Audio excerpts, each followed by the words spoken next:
So hello friends, Radhe Radhe, Har Har Mahadev. I am Sudhir और I am an cost accountant assistant और chartered accountant assistant under CA Pankaj Amthani and associates.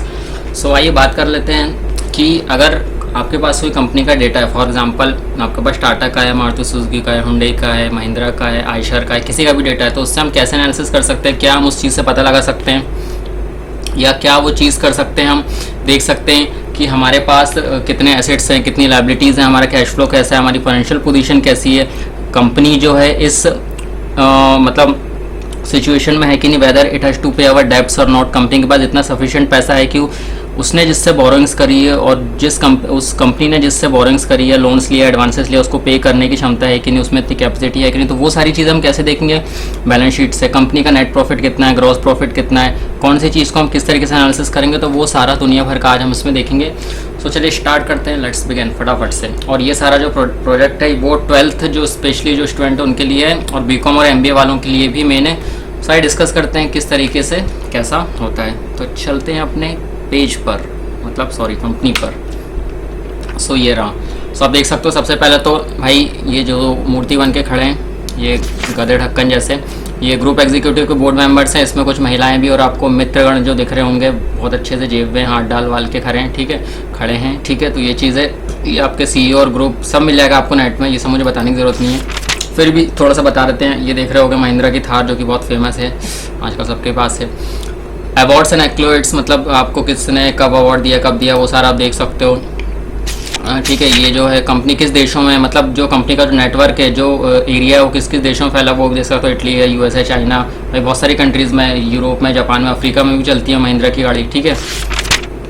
Manufacturing plant कहाँ कहाँ पर है वो आप देख सकते हो, ठीक है। और क्या क्या चीज़ बनाती हैं? ट्रैक्टर्स बनाती हैं, कार्स बनाती है, इंजन्स बनाती हैं, ट्रांसफार्मर्स बनाती हैं, ठीक है। और जो फिन्स जो रहते हैं, जो ट्रैक्टर के पीछे लगे रहते हैं, वो बनाती है। तो आप देख सकते हो कंपनी की शेयर कैपिटल और ये सब जो भी है XYZ, वो सारा आप देख सकते हो, ठीक है। तो ये सारी चीज़ें हैं। तो हमें क्या देखना है? मेन चीज़ ये सारा कंपनी का डेटा है। आजकल तो इलेक्ट्रिक व्हीकल्स भी आ रही हैं, तो वो भी आप देख सकते हो। ये सोलार पैनल जो प्लांट्स है, जो बिल्डिंग्स वगैरह या जो यूनिट्स में लगते हैं या कंपनीज में लगते हैं, गवर्नमेंट्स के जो ग्रांट्स हैं, गवर्नमेंट्स के जो एंटरप्राइज हैं, वहाँ पर भी महिंद्रा अपनी सर्विसेज प्रोवाइड करती है। ऑटोज़ वगैरह, ई रिक्शा वगैरह जो आते हैं, वो सब आप देख सकते हो। हमें मेन चीज़ क्या देखनी है फ्रेंड्स? हमें देखनी है कंपनी का डेटा, मतलब हम फाइनेंशियल पोजीशन कैसे एनालिसिस करेंगे। ये तो सारा कंपनी का ओवरव्यू है, कहने का मतलब ये सारी जनरल इन्फॉर्मेशन है कंपनी के बारे में। तो अगर हमें कोई चीज़ देखनी है तो हम कैसे कंपनी को जज करेंगे? सो वही चीज़ हम डिस्कस करने वाले हैं कि कैसे क्या हो सकता है। तो ये चीज़ है, देखो यहाँ पर आप ध्यान से देखना, यहाँ से मेन चीज़ शुरू होगी अपनी कंपनी का। आपको कोई भी डेटा अगर आपसे पूछे कि बताओ कंपनी की फाइनेंशियल पोजीशन कैसे देखनी है, तो आप सीधे उसको बोलना भैया हमें ये वाले पेज पर ले चलो, जो कि हमारा होने वाला balance sheet and profit and loss account. तो आप ध्यान से देख पा रहे हो कंपनी की बैलेंस शीट है, पेज नंबर नोट कर लीजिएगा। ये जिसका भी प्रोजेक्ट है 368 के आसपास है ना, 369। थोड़ा सा अगर मैं इसको जूम करके देखूँ,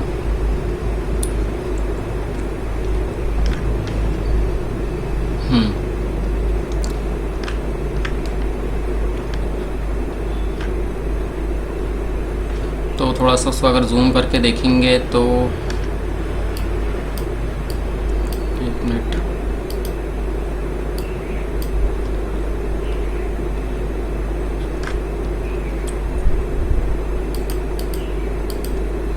हाँ। तो अगर यहाँ पर हम थोड़ा सा भाई जूम करके देखेंगे तो आपको दिख जाएगा consolidated balance sheet as a 31 March. कहने का मतलब हमारा फाइनेंशियल ईयर का, तो देखो अभी आप देख सकते हो, पता लगा सकते हो। वही चीज़ मैंने आपको बताया कैसे पता लगाना है। 31 मार्च एंड 2025। तो कहने का मतलब है हमारा ईयर क्या होगा? फाइनेंशियल ईयर 1 अप्रैल 2024 से 31 मार्च 2025 तक। तो ये 2 साल पुराना है, मतलब, है ना।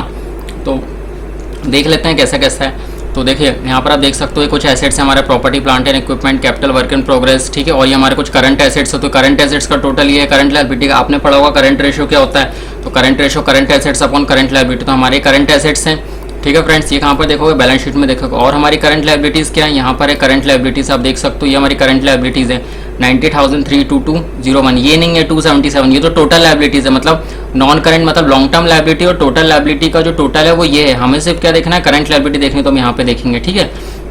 और ये देखेंगे कि देखो भाई कौन कौन से जो सीए वगैरह हैं, जो एलएलपी, जैसे कि आपने देखा होगा for BSR and company, LLP मतलब लिमिटेड लायबिलिटी पार्टनरशिप। ये फर्म जो होता है उनका ग्रुप होता है, बहुत सारे जो मेंबर्स होते हैं, ग्रुप्स होते हैं, फर्म्स होते हैं, वो ऑडिट करते हैं, क्योंकि आपको पता है कि भाई ये जो कंपनीज होती है कार्स वार्स की या मैन्युफैक्चरिंग कंपनी यूनिट्स, इनकी बहुत सारी ब्रांचेस और बहुत सारे रीजनल ऑफिसर्स होते हैं। तो कोई एक सीए तो करेगा नहीं, देखो कितने सारे यहाँ पर group director, managing director, CEO, ये कितने सारे यहाँ पर।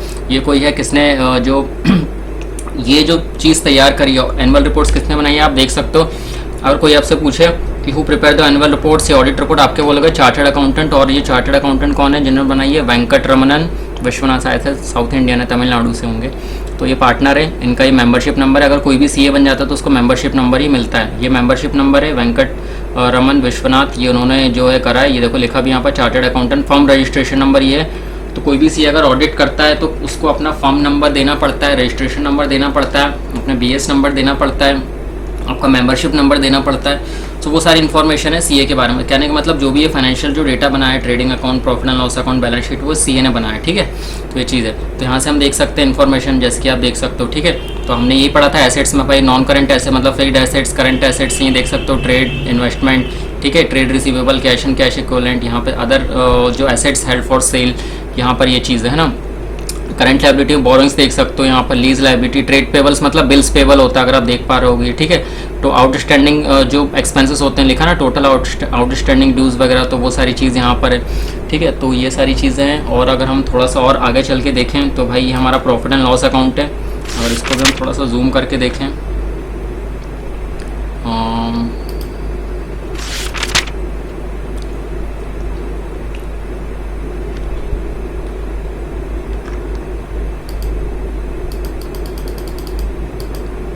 एक मिनट।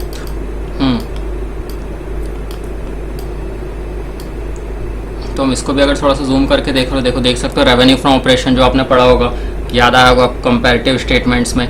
तो भाई हमारा 1,58,000 का इतना है, 25 में इतना रेवेन्यू, मतलब हमने जो व्हीकल सोल्ड करी है, हमने सपोज करो इतनी, देखो लिखा ना करोड़ में, और इतना नहीं है भाई, मतलब 1,58,749.75 करोड़ कितना होता है, मतलब समझ रहे हो।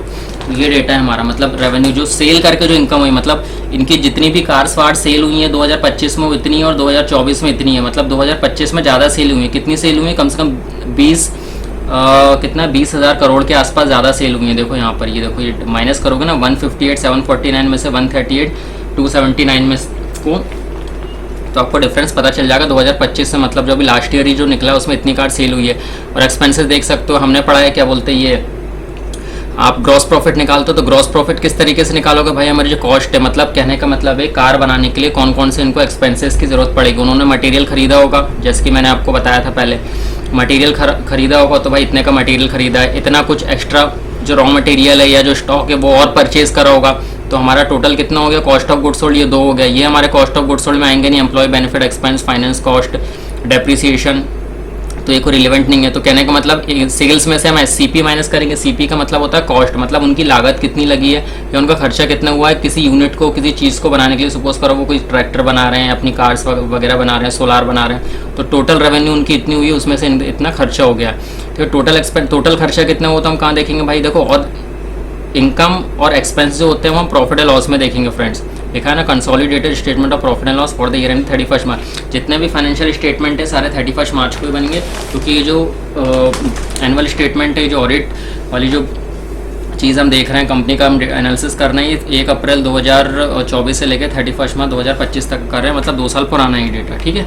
तो ये चीज़ है। तो यहाँ पर और देख सकते हो, यहाँ पर हम कि ओनर्स ऑफ द कंपनी, मतलब कितनी उसकी इक्विटीज़ हैं कंपनी की, नॉन कंट्रोलिंग इंटरेस्ट कितना है, यहाँ पर डाइल्यूटेड मतलब कितना वो उसको डाइल्यूट कर सकता है, कितना एक्सपेंड कर सकता है, तो वो वही सारी चीज़ें यहाँ पर आप देख सकते हो प्रॉफिट एंड लॉस में, ठीक है, ये चीज़ है। तो और अगर मैं थोड़ा सा और आपको अगर आगे बताऊँ तो एक चीज़ और होती है कंसोलिडेटेड, जिसको हम बोलते हैं क्या, कैश फ्लो स्टेटमेंट। सो ये हमारा कैश फ्लो स्टेटमेंट, अगर हम इसको भी थोड़ा सा देखें तो थोड़ा सा इसका भी एनालिसिस कर लेते हैं।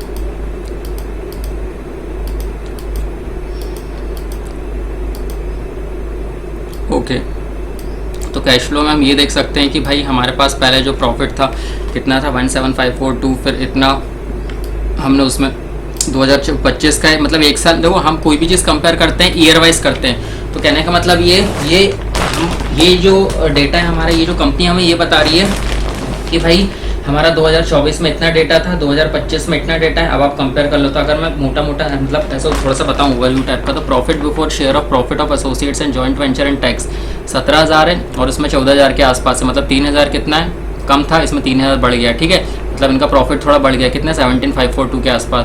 तो यही सारी चीज़ें आप देख सकते हो। जो उनके अदर रिसीवेबल्स हैं वो भी देख सकते हो, मतलब bill receivable, financial analysis, inventories वगैरह कितनी इनकी, ये देखो देख सकते हो 17,542 थी, माइनस में दिख रहा है ना, जितने भी ब्रैकेट है, मतलब कहने का मतलब ये नेगेटिव फिगर है ना।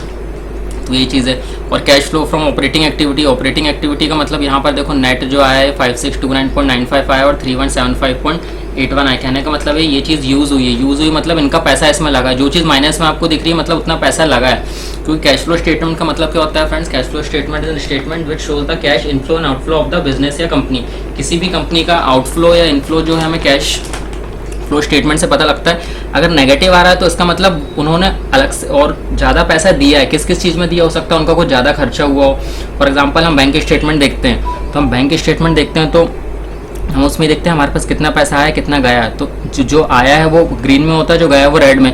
तो कहने का मतलब इनका खर्चा ज़्यादा हुआ है, मतलब हो सकता है उन्होंने गुड्स एंड सर्विसेज पे ज़्यादा खर्चा कराओ, प्रमोशंस पे ज़्यादा खर्चा कराओ। ठीक है, और इनकी जो ट्रांसपोर्ट है उस पर ज़्यादा खर्चा कराओ, लेबर चार्जेस ज़्यादा हो, इनका रेंट वेंट ज़्यादा गया हो, तो इनका खर्चा ज़्यादा हुआ है। और इनफ्लो मतलब आया कम है। यहाँ पर देखो पॉजिटिव, यहाँ पर आप देख सकते हो, देखो 2025 में सपोज करो 3175.81 है और कितना है 5629.95 कितना है 2024 से, मतलब 2024 में इनका इतना पैसा गया है और आया कितना है 2025 में इतना, मतलब ये पॉजिटिव हुआ है ये। ठीक है, ये पॉजिटिव है मतलब इतने का प्रॉफिट हुआ ऑपरेटिंग एक्टिविटी से। ऑपरेटिंग एक्टिविटी का मतलब होता है वो सारी एक्टिविटी जो किसी सामान को या जो किसी प्रोडक्ट को प्रोड्यूस करने में हम यूज़ करते हैं। ठीक है, तो सिमिलरली अगर हम इन्वेस्टिंग एक्टिविटी में देखें, इन्वेस्टिंग एक्टिविटी हमें ये बताता है कि हमने कौन से जो बड़े बड़े एसेट्स हैं, कौन सी कंपनी, सपोज करो हम बैंक्स में पैसा इन्वेस्ट करते हैं, म्यूचुअल फंड्स में करते हैं, shares, debentures, bonds, marketable securities में करते हैं, तो उन्होंने भी पैसा इन्वेस्ट करा होगा। अब इन्होंने पैसा इन्वेस्ट करा तो भाई देखो इनका 2025 का डेटा जो है 25 में कितना है इनका नेगेटिव है और इसमें और नेगेटिव है। तो ये सारी चीज़ें क्या है, इस नेगेटिव का मतलब ये है कि इनका जो एक्वायर करा है वो कितना है इनका, वो ज़्यादा करा है इन्होंने और इन्वेस्ट कम करा है, इसलिए नेगेटिव है। कहने का मतलब मैंने अगर 10 लाख की मशीनरी सोल्ड करी, 10 लाख की मशीनरी परचेज करी और सोल्ड करी 20 लाख की, तो परचेज मैंने कितने की करी है, कम की करी है, मतलब है ना, और सोल्ड कितने की करी, ज़्यादा की करी। तो वही जो डिफरेंस है वही आपको यहाँ पर दिख रहा होगा। देखो इंटरेस्ट रिसीव कितना है 703 कितना हुआ था यहाँ पर, देखो आप फॉर मैं एग्जाम्पल अगर छोटा सा आपको एग्जांपल लेके बताऊं, देखो इंटरेस्ट कितना रिसीव करा था 2024 में 703 और 883, मतलब ज़्यादा हुआ है। यहाँ पर इनकम इनकी ज़्यादा हुई है। डिविडेंड कितना रिसीव करा था 1200, यहाँ 1300 के आसपास, तो यहाँ भी क्या हुआ है इनका ज़्यादा रिसीविंग हुई है। डिविडेंड कितना रिसीव करा था 12 और यहाँ 9, देखो मतलब कम हो गया, 2025 में कम डिविडेंड रिसीव करा है। तो कहने का मतलब ये इस तरीके से हम एनालिसिस करते हैं। आई होप आपको थोड़ा बहुत समझ में आया होगा। ठीक है, तो ये सारी चीज़ें हम देखते हैं। अगर कोई भी कंपनी का आपको डेटा देखना है तो इस तरीके से देखिएगा और बेस्ड ऑन दिस डेटा, इस डेटा के बेस पर हमने जो है क्या बोलते हैं ये रेशोस और कुछ कैलकुलेट करें। इस पर भी थोड़ा सा देख लेते हैं। देखिए ये आपको देखने मिल जाएगा अपना डेब्ट इक्विटी रेशो, ठीक है, अपना ये proprietary ratio, liquid ratio, current ratio, ठीक है। तो वो सारी चीज़ें आपको देखने मिल जाएंगी और इस चीज़ का डेटा आप बैलेंस शीट से देख सकते हो, मैच कर सकते हो। हमारा ग्रॉस प्रॉफिट कितना है, ठीक है, शेयर होल्डर फंड्स कितना है, डेब्ट इक्विटी रेशो कितना है, करंट रेशो कितना है। सो ये सारी चीज़ें हैं। सो आई होप आपको थोड़ा सा पसंद आया होगा, थोड़ा सा अच्छा लगा होगा, क्योंकि अभी बताने के लिए देखिए फ्रेंड्स बहुत सारी चीज़ें हैं कि एक छोटा सा ओवरव्यू था कि आप किस तरीके से बैलेंस शीट देख सकते हो, कैसा, मतलब इतना तो आपको डीप आया नहीं होगा, थोड़ा बहुत समझ में आया होगा, मतलब होता ना 1-2%। सो ऐसा है, किसी टाइम या किसी दिन मुझे और टाइम मिलेगा तो मैं एक डीप एनालिसिस बना दूंगा कौन सी चीज़ और कैसे क्या देखते हैं। सो भी आपके लिए इतना रिलेवेंट है कि आपको डेटा कैसे देखना है, करंट एसेट्स कहाँ देखने हैं, लाइबिलिटीज़ कहाँ देखनी है, किस तरीके से डेटा को एनालिसिस करना है। सपोज करो हमारा करंट रेशो है 1.4, तो 1.4 मतलब अपना आइडियल 2 होता है, अपना रेशो कितना है 1.4, मतलब 2 से कम है ये, तो 2 से कम है, इसका मतलब मैंने आपको क्या बताया था 1.4 अपना करंट एसेट्स और करंट लाइबिलिटी कितनी है 1 है। यहाँ पर अगर मैं लिखूँ, यहाँ पर इस 2 करके अगर मैं 1 लिखूँ तो हम ऐसा देख सकते हैं ना कि भाई हम ये चीज़, तो हमारे करंट एसेट्स ज़्यादा है, मतलब हमारे 1.4 है और लाइबिलिटी 1 है। तो कहने का मतलब ये कि हम अपने जो लाइबिलिटी है, जो शॉर्ट टर्म ऑब्लिगेशन है, उसको पे कर सकते हैं। हमारे पास एसेट ज़्यादा है, पैसा ज़्यादा है हमारे पास, तो वही चीज़ यहाँ पर लिखी है एनालिसिस में करंट रेशो सफिशिएंट है, देखो लिखा है current asset to meet short term debt, मतलब जो लाइबिलिटी है, करंट लाइबिलिटी मतलब शॉर्ट टर्म डेट्स को हम पे कर सकते हैं, ठीक है। तो वही सारी चीज़ है। लिक्विड रेशो में भी देखो यहाँ पर कितना है अपना लिक्विड रेशो, अब कितना निकाला है अपन ने, करंट एसेट्स, ठीक है। लिक्विड रेशो शायद से मैंने निकाल नहीं पाया, मैं आपको वीडियो के एंड में इसमें थोड़ा सा ऐड कर दूंगा, ठीक है। लिक्विड रेशो का कैसा क्या है अपना लिक्विड रेशो का, और इसमें मैं बता ही देता हूँ लिक्विड रेशो अपना कितना है। तो लिक्विड एसेट्स कितने अपने यहाँ पर अगर हम देखें 106242 है ना, तो लिक्विड रेशो क्या है, लिक्विड एसेट्स हो गए अपने, तो ये है। तो इसको अगर हम डिवाइड करेंगे थोड़ा सा, एक मिनट यहीं पर निकाल के बता देते हैं कितना आ रहा है। 106242 106 आ जाएगा अपना 242.34, इसको हम डिवाइड करेंगे अपनी करंट लायबिलिटी से, जो कि हमारी करंट लायबिलिटी कितनी है 90322.01, ये सेम है 90322.01, तो 90322.01, तो ये हमारा कितना जाएगा फ्रेंड्स, अगर हम इसको डिवाइड करेंगे तो हमारा जाएगा 1.176 और हम इसको करेंगे तो इस/1 आ जाएगा। इस/1 का मतलब ये है कि हमारे पास जो लिखा है ना liquid ratio greater liquid ratio कितना लिखा है, greater than 1 indicate company has more liquid assets, greater than है ये, ग्रेटर देन 1 इसका मतलब है कि कंपनी के पास लिक्विड एसेट्स ज़्यादा हैं, ठीक है। देखो लायबिलिटी अगर होंगी तो लायबिलिटी का मतलब ही होता है कि हमें पे करना है, मतलब वो सारे ऑब्लिगेशन, सपोज करो आपने किसी से पैसा उधार लिया है, किसी से गुड्स आपने क्या बोलते हैं परचेज करा उधार में, किसी को आपको पेमेंट देनी है, कोई सप्लायर है जिसने आपको रॉ मटेरियल सप्लाई करा उसको आपको पेमेंट देनी है, तो वो सारी करंट लायबिलिटी तो वो कम होनी चाहिए, और वो कम कब होंगी जब हमारे पास एसेट्स ज़्यादा होंगे। तो हमारे पास देखो 1.17 मतलब एक से ज़्यादा है, तो हम क्या कर सकते हैं, हम लायबिलिटी को पे ऑफ कर सकते हैं, हमारे पास इतना फंड है, इतना कैश है। वही चीज़ लिखिए, liquid ratio greater than 1 indicate company has more liquid asset than is current liability, meaning it can cover is short term obligation, मतलब वो जो जितनी भी उसकी लायबिलिटी है शॉर्ट टर्म ऑब्लिगेशन है वो क्या कर सकती है, फुलफिल कंपनी कर सकती है। तो सिमिलरली उसी तरीके से हमने डेब्ट रेशियो कैलकुलेट करा, डेब्ट अपॉन इक्विटी, तो यही देखो वही चीज़ निकाली हमारा, डेब्ट रेशियो कितना निकला 0.9, तो एक से कम है, तो relies more on equity to financial operation आर देन बोरोड फंड। इसका मतलब ये है कि कंपनी जो है किस पे ज़्यादा निर्भर है, मतलब किस पे ज़्यादा डिपेंडेंट है भाई, अपनी वो इक्विटी पे ज़्यादा डिपेंडेंट है। कोई डेब्ट इक्विटी रेशियो मतलब डेब्ट मतलब लॉन्ग टर्म लोन्स, ठीक है, इक्विटी मतलब होता है शेयर होल्डर फंड, तो लॉन्ग टर्म्स जो लोन है कंपनी के वो कितना है, अभी हमने निकाला 0.9, तो 0.9 क्या डिनोट कर रहा है, डेब्ट मतलब लॉन्ग टर्म लोन, तो इक्विटी कितनी हुई हमारी 1 हुई। अगर मैं इसको भी थोड़ा सा ऐसे लिखना चाहूँ, भाई आप समझते भी जाओ, अगर मैं इसको भी थोड़ा सा ऐसे लिखना चाहूँ तो 1 है, तो कहने का मतलब है कंपनी के पास फंड ज़्यादा है डेब्ट को पे करने के लिए, है ना, वही चीज़ लिखी है। Company Reliance more on it's equity, equity मतलब इस पे ज़्यादा डिपेंडेंट है, मतलब 1 पे ज़्यादा डिपेंडेंट है एज कम्पेयर टू डेब्ट, ठीक है, लिखा ना, rather than to borrowed fund, मतलब उसने फंड जो बोरो करा है वो इक्विटी से कम करा है, मतलब वो ये भी इजिली पे कर सकता है अपना डेब्ट, ठीक है। सो ये चीज़ है डेब्ट इक्विटी, और डेब्ट equity ratio long term solvency ratio में आता है, मतलब रिस्क कम है कंपनी के ऊपर, लिखा है ना यहाँ पर, which is generally a sign of financial stability, lower risk for creditors. So ये सारी चीज़ें, प्रोप्राइटरी रेशियो भी ऐसा है, यहाँ पर देख सकते हो, यहाँ पर 0.3 है, indicate the portion of the company's total assets creditor rather than its shareholder, this mean that the company has more डेप्ट less equity in its capital structure, इसका मतलब कंपनी के पास डेप्ट ज़्यादा है और इक्विटी कम है, ठीक है। मतलब इक्विटी मतलब शेयर होल्डर्स का जो फंड होता है ना वो कंपनी के पास कितना है 0.3, और टोटल एसेट्स कितने हैं कंपनी के 1। अगर मैं इसको भी थोड़ा सा ऐसे लिखना चाहूँ तो इस/1 करके लिख दूंगा, ठीक है। मतलब देखो कंपनी के पास टोटल एसेट्स ज़्यादा है और इक्विटी कम है, तो उसका कंपैरिजन बता रहा है ये, ठीक है। ग्रॉस प्रॉफिट रेशियो आपने देख ही चुका है, 40.66 आ रहा है, नेट प्रॉफिट रेशियो 8.71। ये कहाँ से देखोगे ग्रॉस प्रॉफिट और net profit, consolidated profit and loss account से। जो भी आपको प्रॉफिट एंड लॉस अकाउंट वाली चीज़ें दिख रही होंगी फ्रेंड्स, वो आपको प्रॉफिट एंड लॉस अकाउंट से मिलेंगे, और जो भी लिक्विडिटी वाली पोजीशन दिख रही होंगी, सपोज करो return on investment, capital employed, current assets, current liability, वो आप बैलेंस शीट में देखोगे, ठीक है। सो आई होप आपको इतना थोड़ा सा समझ में आया होगा मेरे ख्याल से, और अगर समझ में आया है तो कमेंट ज़रूर कीजिएगा। किसी दिन मैं इसके ऊपर एक लॉन्ग वीडियो बना दूंगा जिससे कि आपको, so that you have to clear, है ना, मोर क्लियर, आपको ज़्यादा क्लियर होगा। सो ये चीज़ है, तो मिलते हैं नेक्स्ट वीडियो में, तब तक के लिए गुड बाय, राधे राधे, हर हर महादेव। और जो भी चीज़ आपको नहीं पसंद आए, ये वैसे मेरा यूट्यूब में जाएगा ये वीडियो, और साथ में फेसबुक पे भी मैं इसको अपलोड कर दूंगा, सो आप वहाँ से भी वॉच कर सकते हो, वॉच आउट कर सकते हो। और नहीं समझ में आया तो कमेंट करिए, शेयर करिए, लाइक करिए। समझ में आया तो, नहीं समझ में आया तो भाई डिसलाइक भी कर सकते हो, ऐसा डिसलाइक का भी ऑप्शन है, ठीक है। सो यही चीज़ है। बाकी राधे राधे, हर हर महादेव।